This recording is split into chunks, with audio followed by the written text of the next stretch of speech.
પ્રાર્થનામાં આજના દીપકની ઉજવણી માટે જન્મદિવસનું કેલેન્ડર બનાવેલું છે. તેમાં કુમાર અને કન્યાઓની સંખ્યા બતાવેલી છે, જેમાં વર્ષના દરેક મહિનામાં જન્મદિવસની નોંધ કરેલ છે. હવે તમારે શું કરવાનું છે? ખૂટતી સંખ્યા હોય એ લખવાની છે. બરાબર? ચાલો પહેલાં તો જાન્યુઆરી માસનું કેલેન્ડર જોઈશું.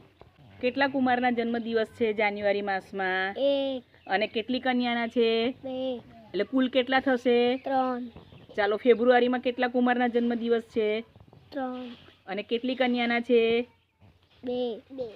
તો કુલ કેટલા થશે? 5. લખો ત્યારે. ચાલો માર્ચ માસમાં જુઓ, કેટલા કુમારનો જન્મદિવસ આવે છે? 1. અને કેટલી કન્યાના છે? 1. તો કુલ કેટલા થશે? 2. લખી દો. ચાલો એપ્રિલ માસ જુઓ, અહીંયા કુમારના જન્મદિવસ આપેલા છે? છે? ના. ચાલો કેટલી કન્યાના જન્મદિવસ આપેલા છે? 2. અને અહીંયા ટોટલમાં જુઓ તો કેટલા છે? 3. તો પછી કેટલા કુમારના જન્મદિવસ હશે? 1. લખી દો ત્યારે. ચાલો મે મહિનો જુઓ, મે મહિનાની અંદર કોઈ કુમારનો જન્મદિવસ લખેલો છે? ચાલો કેટલી કન્યાના જન્મદિવસ છે? 4. અને કુલ કેટલા છે? 4. તો પછી કોઈ કુમારનો જન્મદિવસ હશે? તો શું લખીશું? 0. કરી દો 0. ખૂબ સરસ. ચાલો હવે અહીંયા જુઓ જૂન માસ. બરાબર? એમાં કેટલા કુમારની જન્મદિવસ આવે છે? 2. અને કેટલી કન્યાના જન્મદિવસ છે? તો કુલ કેટલા થશે? 3. લખી દો. જુલાઈ મહિનામાં જુઓ, કેટલા કુમારના જન્મદિવસ આવે છે? 0. પછી કન્યાના લખેલા છે? ના. અને અહીંયા કુલમાં કેટલા છે? 0. તો કોઈની હશે બર્થડે? નહીં. ઓકે. ચાલો ઓગસ્ટ મહિનામાં જુઓ, કેટલા કુમારનો બર્થડે છે? 2. અને કેટલી કન્યાના? 4. તો કુલ કેટલા થાય? 6. લખેલા છે અંદર? હા. ચાલો સપ્ટેમ્બર માસમાં જુઓ, કોઈ કુમારનો જન્મદિવસ લખેલો છે? ના. કેટલી કન્યાનો જન્મદિવસ છે? 1. અને કુલ? 1. તો પછી કોઈ કુમારનો હશે? નહીં. ના. હા, તો શું કરીશું? 0. કરી દો ત્યારે. ચાલો ઓક્ટોબર માસ જુઓ, કેટલા કુમારનો જન્મદિવસ આવે છે? 2. અને કેટલી કન્યાના? 0. તો કુલ કેટલા થશે? 2. લખી દો. ચાલો નવેમ્બર માસ જુઓ, કેટલા કુમારના જન્મદિવસ આવે છે? 2. અને કન્યાના છે?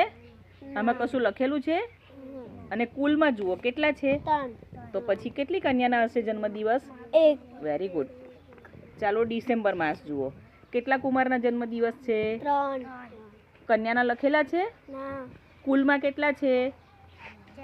4. તો પછી કેટલી કન્યાના હશે જન્મદિવસ? 1. લખી દો ત્યારે. ખૂબ સરસ. ચાલો હવે નીચેના પ્રશ્નો જોઈશું. જુલાઈ માસમાં કેટલા વિદ્યાર્થીઓના જન્મદિવસ આવે છે? ચલો જુલાઈ માસ જુઓ.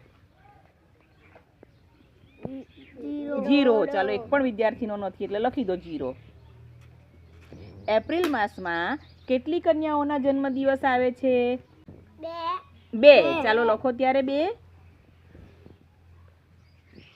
કયા માસમાં સૌથી વધુ વિદ્યાર્થીઓના જન્મદિવસ આવે છે? ઓગસ્ટ. લખી દો ત્યારે ઓગસ્ટ.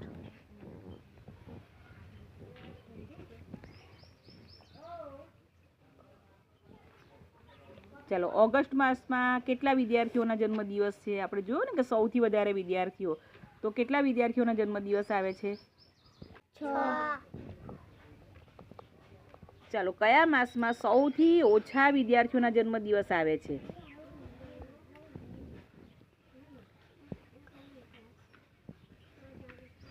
જુલાઈ. લખો ત્યારે જુલાઈ.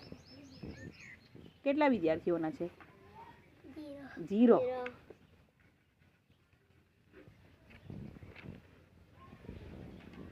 અને આમ જોઈએ ને સૌથી ઓછા તો એક જ વિદ્યાર્થી છે અહીંયા જુઓ સપ્ટેમ્બર માસમાં છે ને, સપ્ટેમ્બરમાં એકની જ બર્થડે આવે છે, હે ને? એટલે સૌથી ઓછા જો સંખ્યાની રીતે જોઈએ તો સૌથી ઓછા સપ્ટેમ્બરમાં છે અને સૌથી વધારે તે ઓગસ્ટની અંદર છે. ચાલો હવે અહીંયા જોઈશું, કયા કયા માસમાં એક પણ છોકરીનો જન્મદિવસ આવતો નથી? તમારે જોવાનું છે કન્યાનો જે જન્મદિવસ લખેલો છે એ ખાનામાં જોવાનું અને કયા કયા માસમાં એક પણ કન્યાનો જન્મદિવસ નથી આવતો? જુલાઈ ઓક્ટોબર વેરી ગુડ. તો લખો ચાલો જુલાઈ અને October.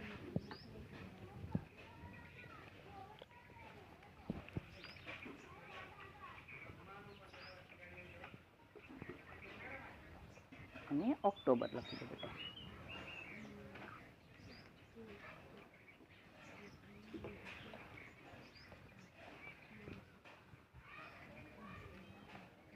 Very good.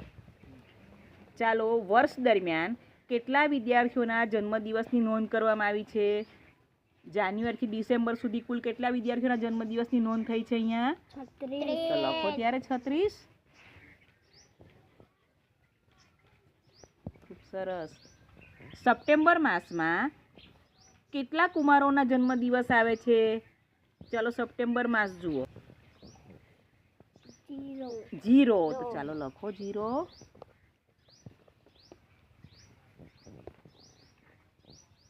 Very good.